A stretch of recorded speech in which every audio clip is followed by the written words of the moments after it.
University of California Center for Climate Health and Equity, Climate Hub.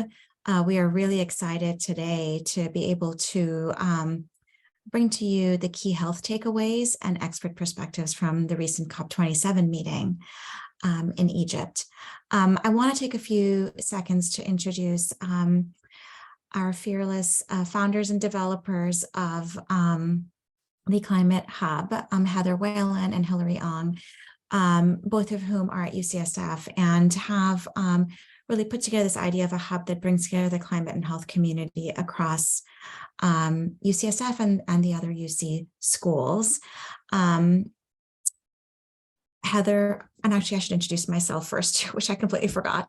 I am Ariane Tirani. I am, along with Sherry Weiser, the founding co-directors for the University of California Center for Climate Health and Equity. You'll get to meet Sapna as a part of the speakers, who is our managing director for the center. Our purview is the 10 UC campuses and the 6 healthcare systems in the University of California system. And now with that, I want to introduce Heather and Hillary. Heather is a professor of hospital medicine at the San Francisco VA and UCSF, and Hillary is assistant professor of emergency medicine, also at UCSF. Both really have been instrumental to forming the Climate and Health Hub, which brings together the community across all of the pillars of the center. Both Hillary and Heather are deeply involved in the education and health systems efforts at UCSF and within the center. So with that, I'm going to hand it over to both of them to orient you to the session and our speakers today. Great. Thanks, Ariane, for that intro. So we're really excited to have a really great panel of expert speakers here today.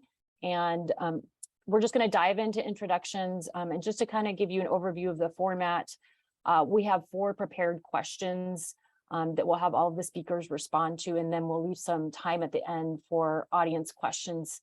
If you have questions that come up as you're hearing responses, please feel free to just put your questions in the chat. And so with no further ado, I'm going to go ahead and hand it over to Hillary to start introductions of our speakers. Thank you so much, Heather, and thank you, Ariane and Sherry, and special thanks to everyone who's joining us today and our panel speakers. Without further ado, I do want to introduce my friend and colleague, Dr. Caitlin Rublee. Dr. Rublee is an assistant professor in the Department of Emergency Medicine at the University of Colorado. She's the director of the GME Climate and Health Program in Colorado, and currently is a National Academy of Medicine Fellow. So thank you so much, Caitlin and Dr. Rublee, for joining us today. Next, also with equal excitement and gratitude, I want to introduce Carly Hampshire. She's our 4th year UCSF medical student at UCSF. She co-founded the Planetary Health Report Card, which is a metric-based tool for evaluating and inspiring planetary health content in health professional schools. And now more than 80 schools are using this Planetary Health Report Card. So big congratulations to Carly.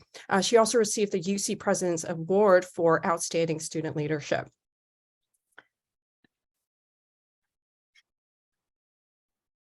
Great, thanks. I'll go ahead and continue. So our other panelists include Dr. Kimberly Humphrey, who is currently a Climate Change and Human Health Fellow at the Center for Climate Health and the Global Environment at Harvard. And she is an emergency physician.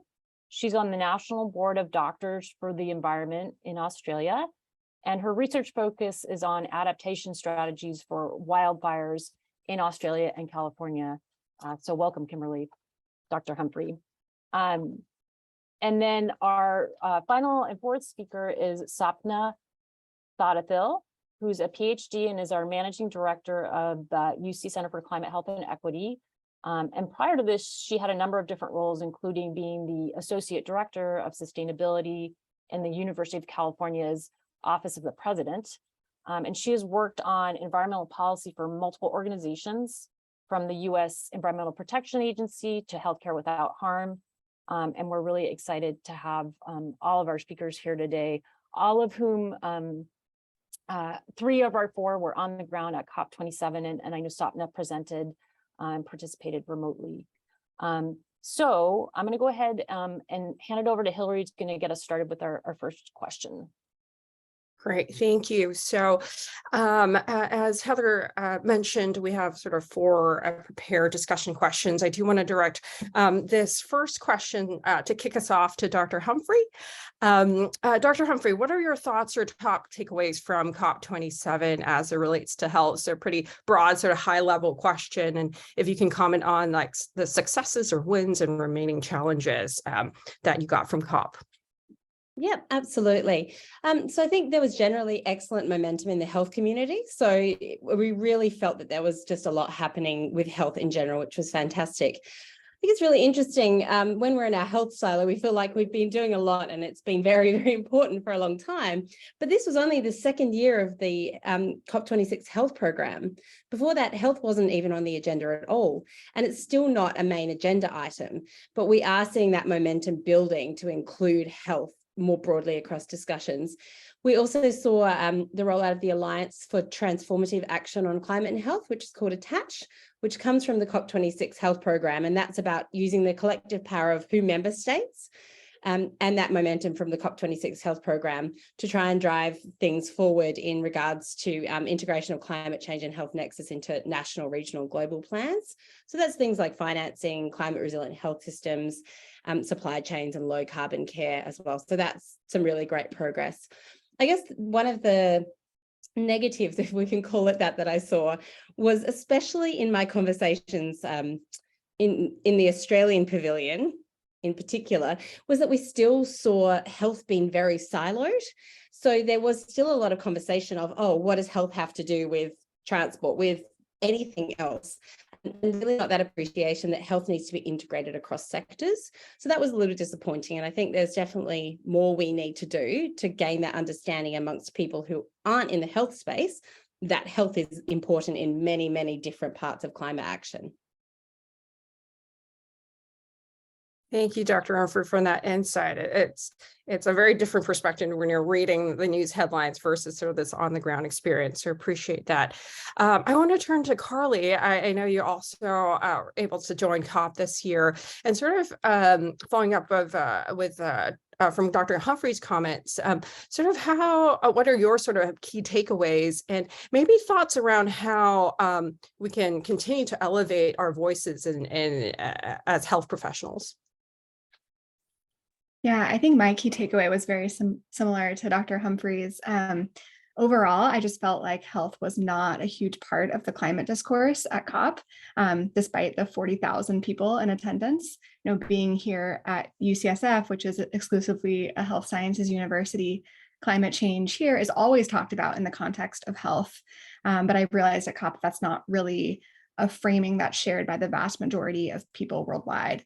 And seeing that missing link, I think, strengthened my commitment to keep going with the climate change is a health emergency and climate solutions are health solutions messaging, even if it feels internally like I'm just saying the same thing over and over again and being very redundant.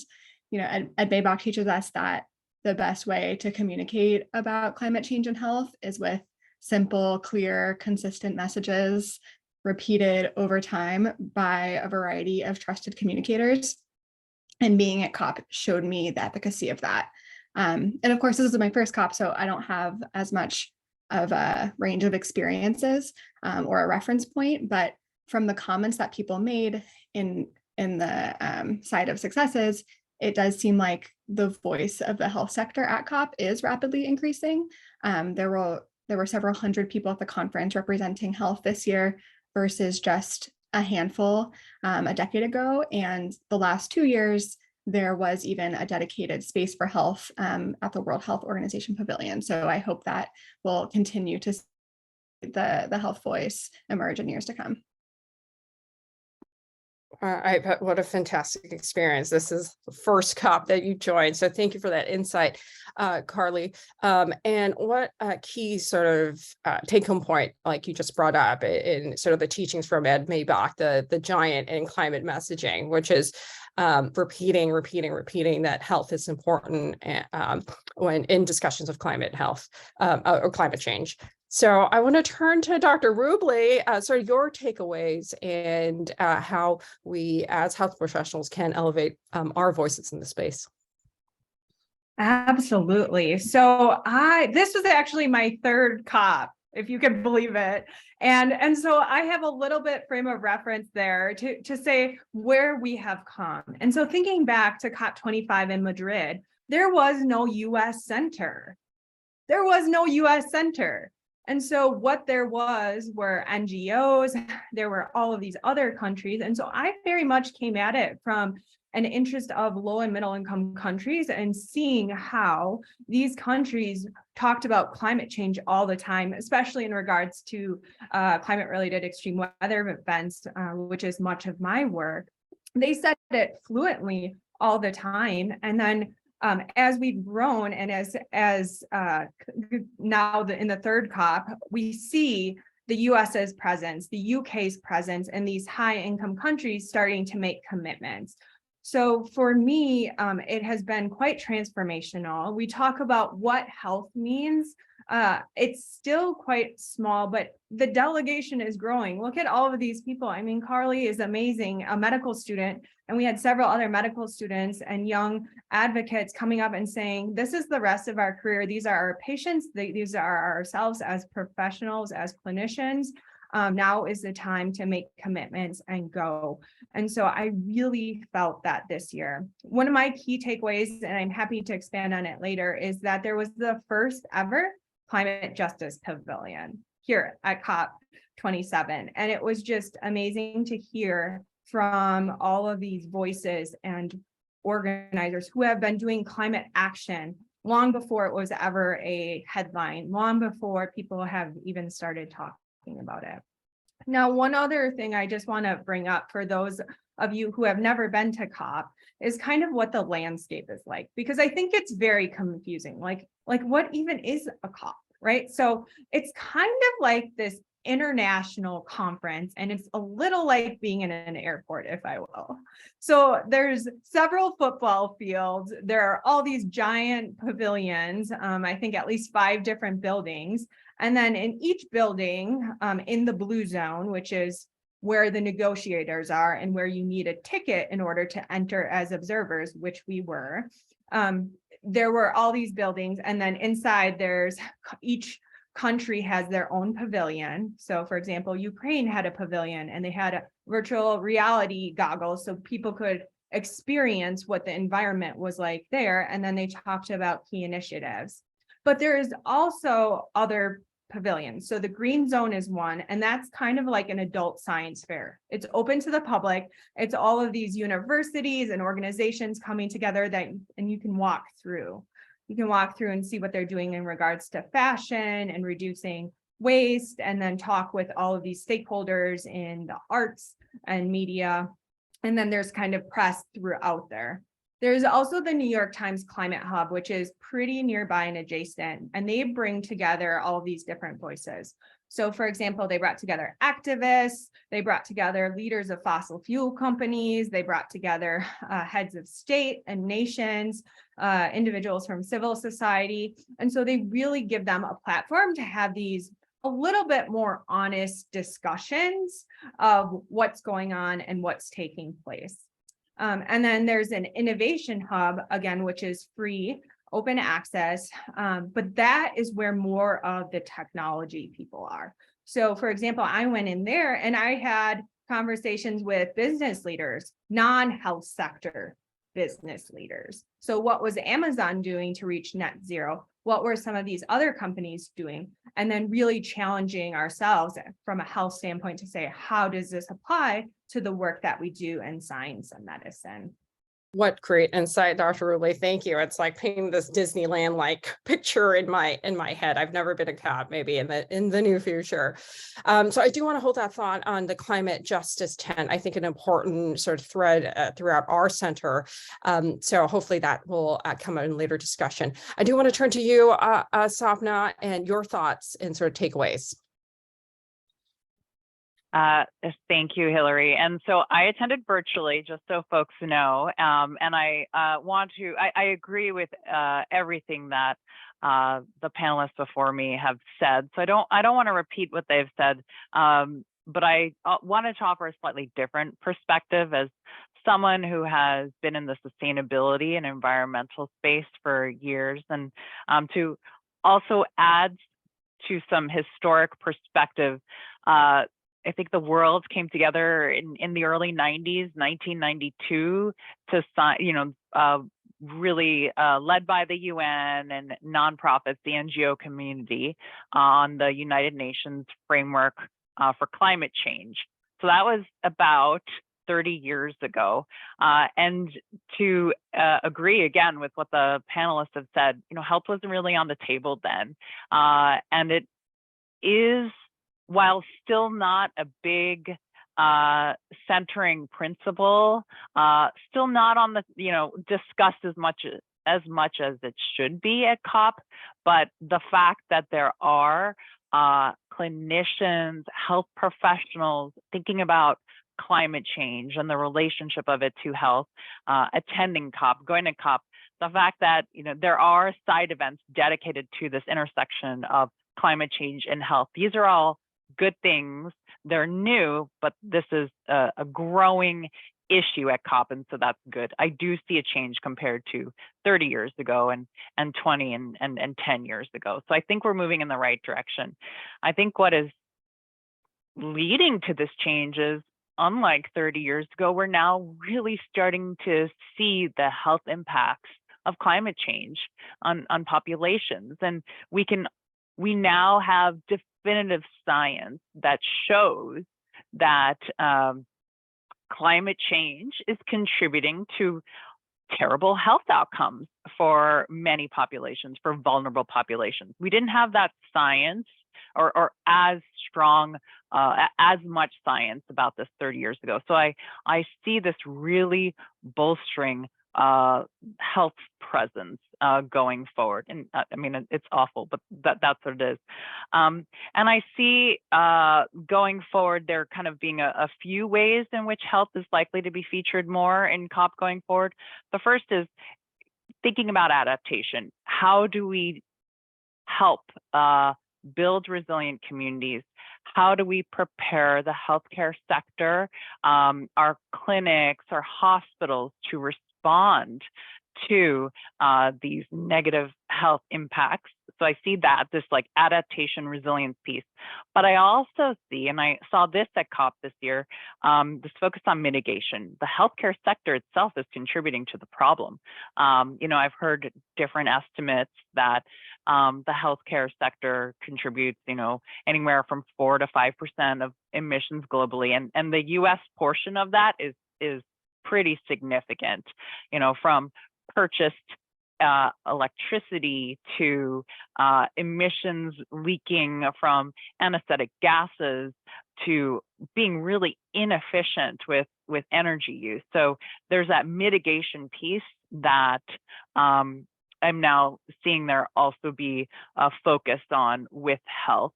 So I'm excited about the fact that the healthcare sector, health, we're going to be thinking about it from the aspect of mitigation, adaptation, and resilience going forward. And I do see that as something obviously we need to talk about more, but it was good to see some conversation around that at COP this year. That's great, Sapna, and actually a very smooth transition to my next question for the panelists. As Sapna has mentioned, one of the sort of big wins, if you will, from this COP is the US HHS, so Human Health Services commitment to aligning our sustainable procurement with the UK's NHS. And really this is an efforts to help decarbonize our US healthcare supply chain. And so with that, the question is, how do you all think that this commitment will influence the US healthcare systems and sustainability efforts? And what are the challenges in moving forward with this commitment? Sapna, do you have any sort of ending thoughts about that?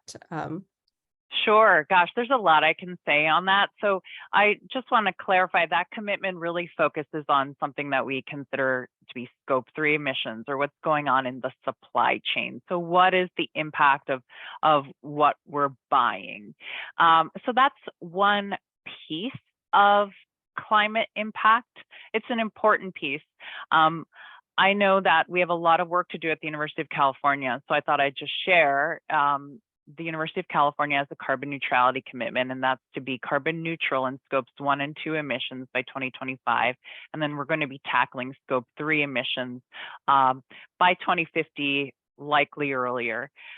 There's a lot we don't know about the supply chain, and so it's really hard to track emissions. So I think it's just going to be challenging to find those emissions, figure out what other companies' footprints are. That being said, it's great that there's more attention to it. I know that we at the University of California need to think about other types of emissions as well. And one of our biggest challenges, and we can talk more about this if there's time, is really thinking about our natural gas-fired cogen plants, which contributes to about 80% of our remaining emissions that we need to clean up. And this is a big challenge for us. So I know that that's something that we're thinking about in addition to the supply chain. So I bring that up because I think there's a lot of stuff that we still need to do, and we also need to focus on in addition to what's going on in our supply chains. Thank you, Sapna. I like the commitment, and how do we sort of dedicate resources to move the needle going forward. Dr. Humphrey, your comments and sort of challenges you see with this commitment. Absolutely. And I'll just once again echo everything that Sapna has said. I think, that's entirely what we need to be talking about. So we know that scope 3 emissions supply chains can be up to 2/3 of carbon emissions from healthcare systems. So it is really significant. And I just want us to really appreciate how important this commitment is as well. And also the NHS is such a leader in this space. So they've already committed to net zero by 2040. I think it definitely looks like they'll get there. They announced that from April 2022, every new NHS procurement is required to consider net zero as part of the purchasing process, and initiatives like that. So I think aligning with that health system, it's a wonderful step forward. I think one of the big challenges that I see, and I'll just keep it to the scope 3 emissions, I'm sure our other panelists will expand it more broadly, but is appreciating the difference in the public-private split. So in the UK, the NHS has great control over the healthcare system. The majority of care is provided through the NHS public systems, and they've got a lot more control over what they do, much more so than in the US, where there is a very large component of private care, which is under less control, I think, from DHHS than we could say that the NHS programs are in the UK. So there need to be other incentives and regulations, I think, to really make sure that this is something that actually has good outputs rather than a great agreement that sounds great on paper. Thank you, Dr. Humphrey. And so in the interest of time, Dr. Rublee and Carly, in the next minute or two, I'll start with Dr. Rublee if you can get your comments on this commitment and challenges. So first and foremost, the commitment is huge. I think going back to our role as clinicians, and when I see a patient who comes in and perhaps they have a gastrointestinal bleed and they could exsanguinate or bleed out to death in front of me, a commitment to resuscitating the patient is the first step. I don't stop and think, will this patient make it or not? Should I try? Should I not try? So number one, a commitment is huge. And then thinking about multinational cooperation is what COP should be about, right? So there should be no more of these, you're on your own, figure it out. You're up to financing yourself. How do we think about global investment strategies? How do we think about financing? How do we think about it from a health and equity standpoint so that those who are impacted the most already are helped? From a US standpoint, we have more than 100 organizations committed to the Health and Human Services Climate Pledge. That is not enough. That is not enough. And so without a commitment, how are we going to move forward to next steps of adaptation, resilience building? I will say from a positive too, the National Academy of Medicine is working on educating many of these health system leaders, our own global workforce across businesses, NGOs, JCO, all of these different entities that make up the fragmented US health system and the very processes and policies that drive the care that our patients receive. And so from that standpoint, I'm really excited that the right people are at least starting the conversation.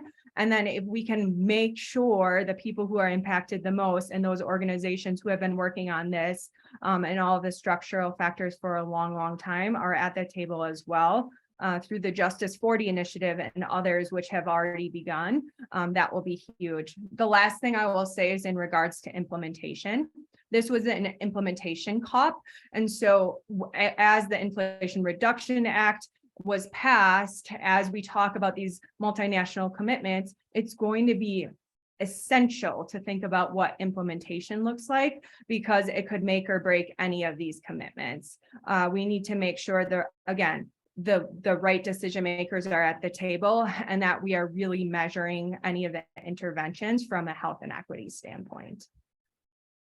Love it. I think more work ahead, and I like the just do it emergency medicine mindset approach to this. Carly, in the last minute, any sort of closing remarks as before we move on to the next question?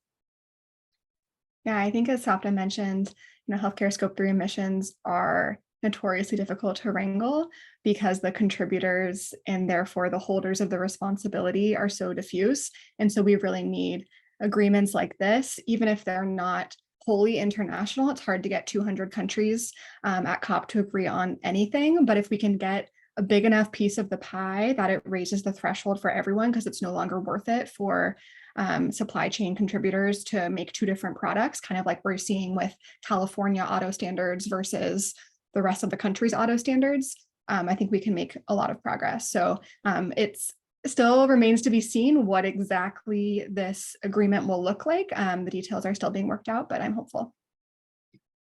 Thank you, Carly. I'm going to pass it over to Heather to continue our discussion. Yeah, thanks, Hillary, and thanks for the discussion, everyone. So I'm going to pivot, but speaking of collective action and commitment, I want to talk about a slightly different commitment, which was the landmark deal on loss and damage, a loss and damage fund that was struck near the end of the COP27 conference. And the intention of this fund was to provide assistance to vulnerable countries most impacted by climate disasters, including things like disaster preparedness and recovery. And really just wanting to hear a little bit about what the panelists' thoughts are on what the impact of this fund is, particularly since it is not yet funded, and how are we going to fund it, or what's the realistic outlook for that? And so maybe I'll go ahead and start with Carly. Sure, yeah, I think the establishment of this loss and damage fund was a pretty surprising development in the last few moments of COP. I'm not sure that most people were expecting this, but it's great, even from a purely symbolic perspective of the highest emissions countries taking just a smidge of responsibility for the destructive impacts that we're seeing play out in low and middle income countries. And actually, this wasn't on my radar while at COP, but when I got back from COP, I learned about a proposal that's different from the loss and damage fund, but actually has the potential to unlock trillions of dollars in private capital and reduce debt burden for developing countries weathering the disastrous effects of climate change. And this proposal is called the Bridgetown Initiative.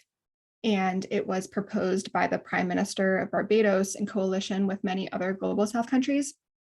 And basically they're calling to reform the often predatory practices of the IMF and the World Bank to increase access to climate finance. And surprisingly, it seems like the leadership of the IMF and the World Bank are on board, which is especially surprising given that the World Bank leader, like just a few months ago, was all over the news because was denying that climate change existed. So I might actually be more excited about the Bridgetown Initiative if it comes to fruition compared to the Loss and Damage Fund, because it doesn't depend on the willingness of wealthy countries to donate funds, which is politically fraught. Like even in our own US context, who knows if we'll be able to pass that through Congress despite a presidential commitment. But with the World Bank and the IMF being on board with the Bridgetown Initiative, it would be more of a structural reform of the way that we think about international finance. So loss and damage is an important symbolic advancement that represents the theoretical willingness of countries who have caused most global warming to give a form of climate reparations to those that have contributed the least. But the Bridgetown Initiative would likely have a more tangible impact given the amount of money that would be required to really make a dent with building climate resilience and recovering from these disasters. Yeah, thanks, Carly. I think that's a great point, that structural change to our whole financing system could have much broader impact and bring more equity. I'm going to go ahead and move to Dr. Humphrey to comment on this. What are anything to add in terms of loss and damage, or even new financing mechanisms to provide support to these countries? Yeah, absolutely. So I completely agree. I think we know that existing climate finance institutions, if we're looking aside from a loss and damage fund, such as the Green Climate Fund and the Adaptation Fund, often have very elaborate application processes that can take years and years and years to get the funds out there. And when we're talking about a loss and damage fund, which specifically is to address the suffering of impacts of climate change on these countries, and it's not supposed to be about mitigation or adaptation, that's money that needs to be available quickly and when communities need it. So I think it's very key that we look at how this can work, because what we've been doing previously, it has not been working. I echo what Carly said. I think the first mention of a loss and damage fund was, I think, in 1991. It's been decades and decades to get to this point. It's great that we're here, but we really need to make sure that, number one, we consider how this will be financed, because wealthy countries are not putting up the money that needs to be put up. Now, the Prime Minister of Barbados, I know as well, has strongly suggested that fossil fuel companies, polluting companies, really should be taxed, and that money should be put into this fund, which certainly, I think, from a climate justice point of view, is very, very much what needs to happen. And I think the second thing as well is to realise, just to reiterate what I mentioned just before, is that this is not supposed to be a fund for adaptation. So it's really like, somebody's fallen in a pool, we'll do what we can to treat them, to resuscitate them. But what can we do to prevent these things happening in the first place and prevent those costs? So there really needs to be that strong focus on adaptation. Climate change is happening now. We're already at 1.2. It's quite unlikely now, I think we'll keep below 1.5. We will see escalating impacts, particularly on those communities in the global south. And we really need to be thinking about what else we can do to finance adaptation in those countries. Yeah, thanks for that. I mean, I think this idea of prevention, much like in medicine, preventive medicine, prevent things before they actually happen. And I think your point about the need to have really liquid and available funds for disaster responses is very important. Dr. Rublee? My key takeaway from the loss and damage fund was essentially that the negotiators are listening. So many of these negotiators don't have any sort of health background. These are long days. Some of them are sleeping for like 2 hours at a time. They have so many different people talking to them.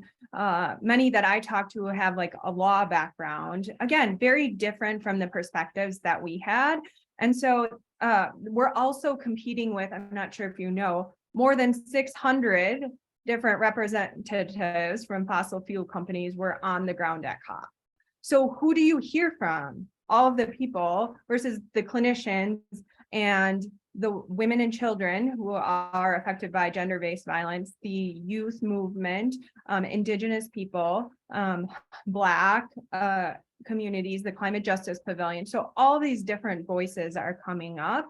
And for me, it was this kind of beautiful pause of they're listening at least a bit. Sure, it's decades in the making.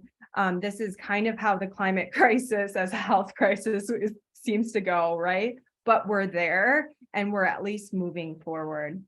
I would say, just to echo what Dr. Humphrey said as well, we need to focus on upstream factors. And for us with disasters, that's preparedness. How do we learn from these events that are increasingly occurring and recognize the patterns of disease and injuries that result from these climate-related exposures?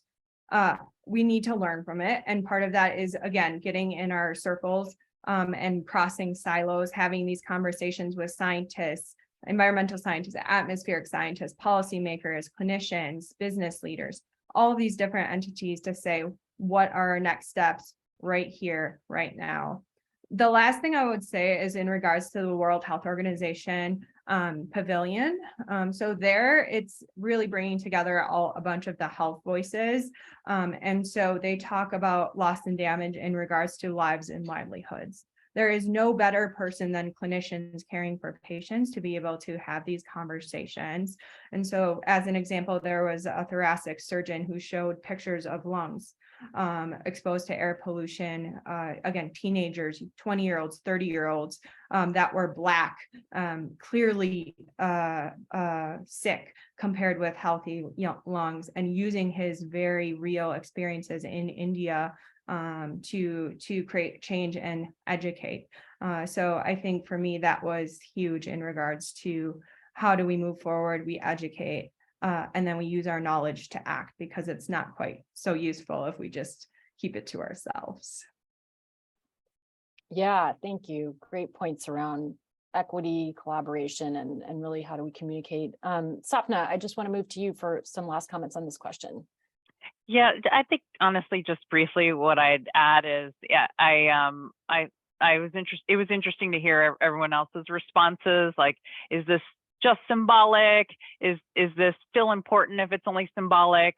I guess I'm thinking in my head, how is this going to be implemented? The politics of it. I mean, we're still debating, at the national level, and politicians are debating who's responsible for climate change, and therefore who should really step up to act. And we know historically it's, European countries, the United States, that have contributed the most to climate change, and on a per capita basis, like an American citizen is contributing more to climate change. So again, I just want to underscore that equity issue. And I think the last thing I would just add to this, I think this is where it's really important for healthcare professionals to step up and to really advocate for these, for prevention, for even these symbolic gestures, and to put pressure on political leaders to provide resources and international cooperation. And so we can have movement on funding things. There are European countries that have stepped up in the past to fund development measures and other types of measures in other parts of the world. And I think it would be great to have the US do more of that as well. Thanks, Sapna. Yeah, so really working to find a way to collaborate and make this real. I want to move to a sort of a related and slightly follow-up question. Equity has come up a number of times already in this conversation, and wanted to hear a little bit about how you felt voices from marginalized and most impacted groups, so youth, Indigenous people, developing nations, were included at COP27 or not. And then how can we support inclusion of these voices in these really important discussions going forward, particularly as it relates to health, and thinking maybe forward to COP28 as well. So I'm going to go ahead and ask Dr. Humphrey to respond to this. Absolutely. So I think the first thing that we need to appreciate is that attending COP is a barrier for a lot of people, and the people who get to go to COP are generally people who are quite wealthy from the global north. So it's not just the cost, although it's depending on where it is, and certainly in Egypt it was quite prohibitively expensive to go and to stay there, but it's even awareness that such an event is happening, and then how do people even understand how to get a blue zone pass, and all of the barriers to people to even be able to access this space is really quite significant, I think. And that goes not only for attending somewhere like COP, but across all of our climate work as well. It's not our voices from the global north that need to be elevated. It's the people who are disproportionately affected and those in the global south that we really need to step aside and make sure that those voices are being amplified. And that goes in the research space. It's true in publishing. It's true in conferences as well. And so I think there needs to be a very concerted effort to look at who is being represented and allowed to speak in these forums. At COP, I found that those who were present from those groups are incredibly powerful. So I attended the daily gender constituency meetings, and we saw just amazing advocacy from groups of women across the world, many of whom were from the global south, many of whom were experiencing and living the effects of climate change and experiencing effects on their health on a daily basis. And their stories were incredibly powerful, and I think really moved many people, certainly in the rooms that I were in, to really think about what we are doing and what we need to do. So for me, that was probably one of the most profound things from COP. Thank you. I'm going to go ahead and move over to Carly for a response. Yeah, I absolutely agree with Dr. Humphrey. And I think COP is interesting, as Dr. Rublee alluded to earlier. There are sort of two COPs going on at once. With the country delegates, and then there are tons of people like us who have observer badges and mostly attend side events, small panels based at the various pavilions. And at the side events, I felt like there was representation from youth, Indigenous people, people from low income countries. I don't have a reference point, so it's hard for me to say like how this compares to past. It does seem like from people that I've talked to that there was perhaps more of that representation than last year in Glasgow, this being the African COP. But as Dr. Humphrey referenced, like finding lodging in Sharm el-Sheikh was a huge barrier for many people. Even if they were able to get a pass, it might have been cost prohibitive for them to actually attend without connections. And going back to my prior point about the youth and Indigenous representation at the various side events.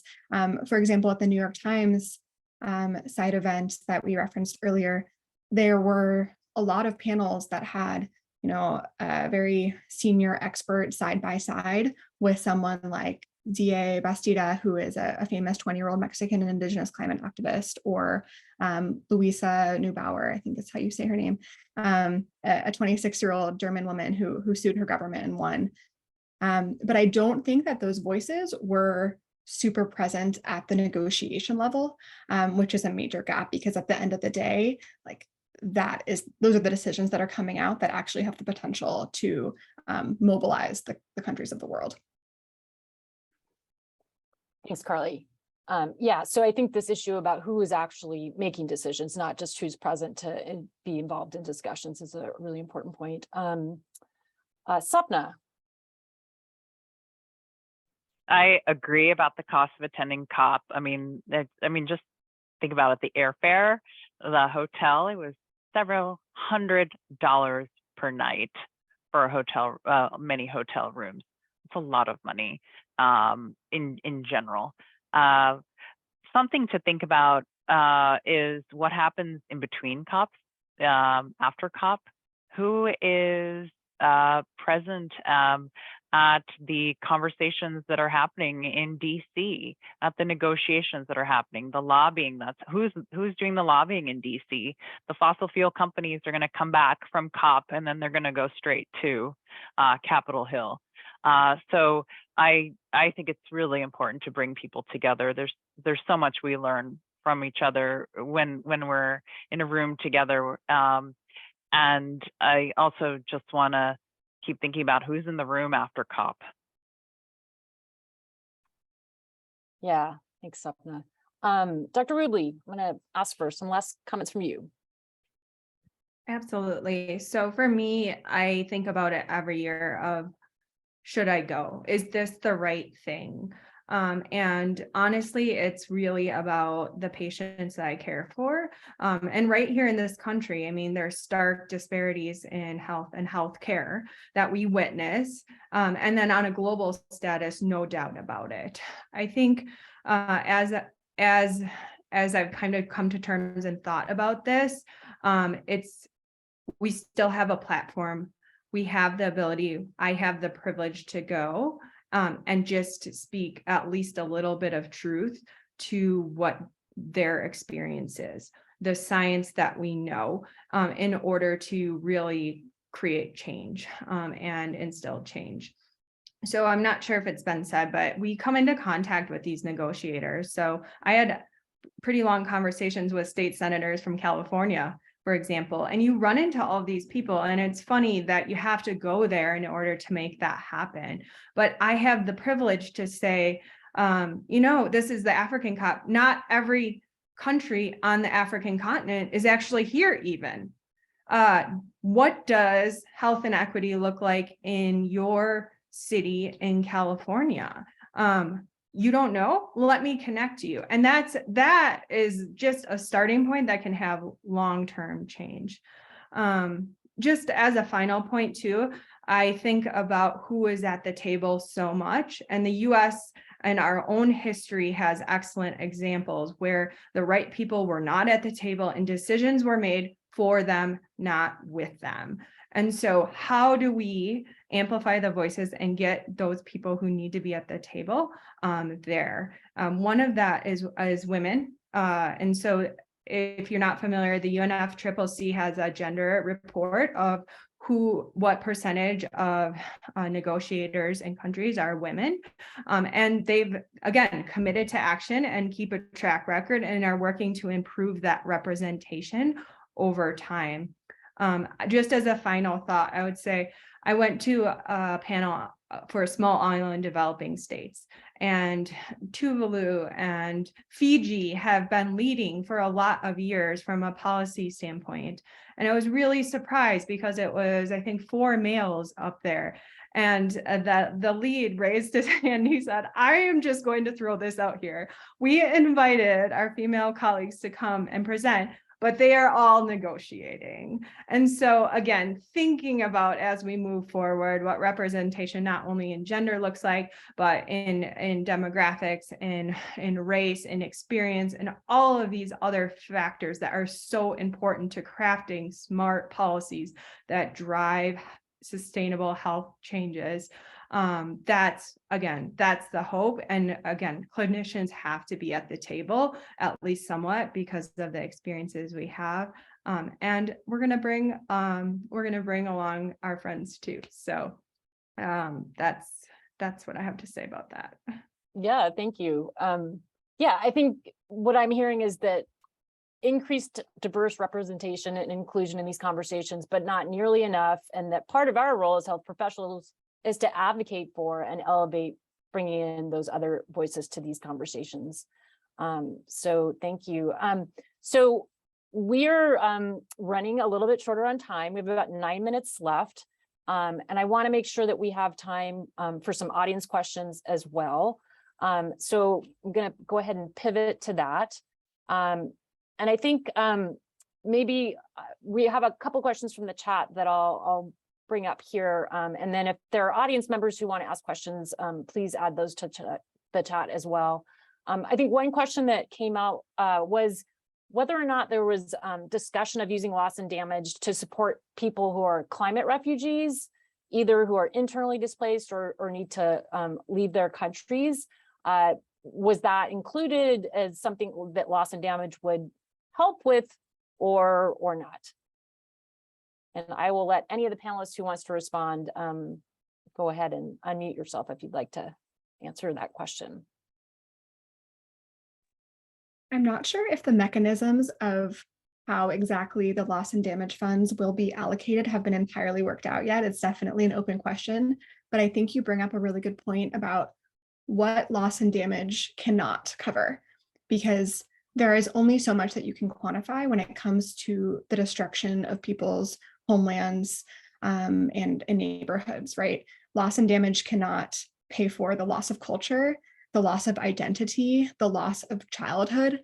And so even if in a perfect world, we were able to give every single dollar back, that still wouldn't be enough. And I went to this really incredible session with a Pakistani poet who kind of put that into prose, and it really brought tears to my eyes and put it into a full picture for me, like how that must feel.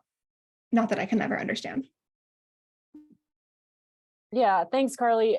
That's a great point, because I think we're so much thinking about the policy level, and that's really important, but that really gets to the human cost, which we are aware of, but I think brings it home.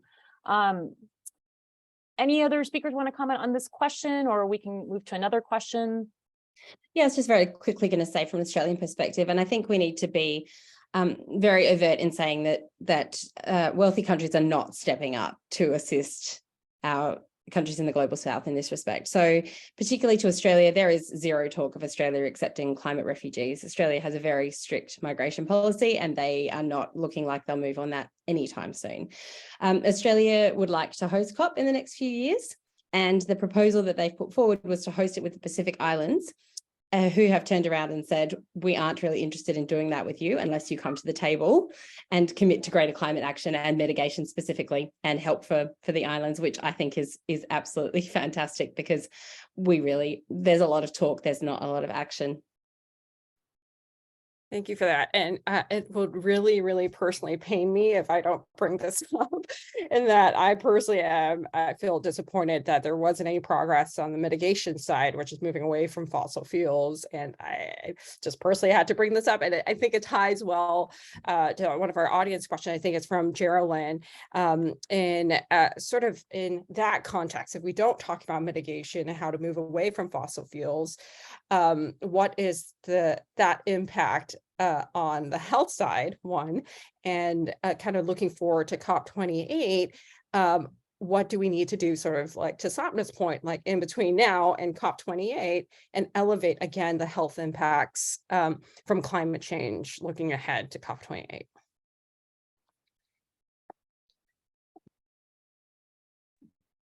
I'll very quickly speak and just say that for me, obviously climate change has diverse impacts. We're seeing more and more and more every year. Heat is going to be a significant one, and specifically in, I think, North America and Europe as well. So coming from Australia, we have houses that are built for very hot weather. Those of us who are, in wealthier communities, we have air conditioning, and we don't even blink an eye if it's a 110-degree day. Many of our cities, Pacific Northwest, in Europe, we saw this in the UK earlier this year, are not built for this kind of weather. And I'm really struck. I'm actually in Oregon at the moment, where I have family, and they are having conversations about moving away from Oregon because the weather in the summer is just becoming unbearable to live in. So it's here and now, and that's not going to change. It's going to get worse no matter what we do. I think knowing that COP next year is in Dubai, which is an oil-producing nation, I think we can use that, the fact that it is there, to raise awareness of the fact that we need to move on mitigation, and next year needs to be focused around fossil fuels, and it needs to be focused around mitigation. I think if we don't move on this, then we're looking at 2.7 degrees of warming, and every 0.1 of a degree is just increments more of catastrophic health impacts. Thank you, Dr. Humphrey. Dr. Rublee, I know you wanted to jump in. And closing comments. You have last 3 minutes too. So. Absolutely. So for me, it's really thinking from a system standpoint of how can we create and scale some of these changes that support our health systems. So 3 things I think about. One is the infrastructure. So many emergency units, for example, around the world don't even have paved floors, a concrete floor, or a roof that doesn't leak, or sustainable water, for example, and sanitation. Number 2 is thinking about our health workforce, because a hospital without a health workforce is only a bank or a building, right? So how do we ensure our trained individuals during times of increased demand and disaster, and long after these disasters where the health impacts remain, are secure? And then the third thing I think about from a health system standpoint is energy. How do we scale clean and renewable energy across, so that we can have operating theaters that can care for patients and provide definitive care regardless of where you're at? And that really excites me. Thank you for that. So with that, I do want to wrap up in the interest of time. A huge thank you to our panelists, and a huge thank you for everyone who's joining us today. Thank you, Dr. Rublee, Sapna, Dr. Humphrey, Carly. Thank you for your expertise. I mentioned before, and that's why Heather and I wanted to come together to host this, is that the conversation doesn't end here. So let's continue the conversation. Let's continue to elevate our voices in healthcare and try to move the needle on climate change. So welcome to sign up for our hub mailing list, or our CCH mailing list. And any other closing comments, Heather? Yeah, again, huge thank you to our panelists. And I think one of my takeaways is that health is getting more attention at these COP conferences, and it is slow progress in terms of inclusion and commitments, but we're making progress. And now it's just a question of really moving forward and implementing things, which is a little bit stickier and really needs to include all voices. And so thank you so much for, all of your insights and expertise, and really appreciate you. Absolutely. And happy holidays, everyone. Yeah.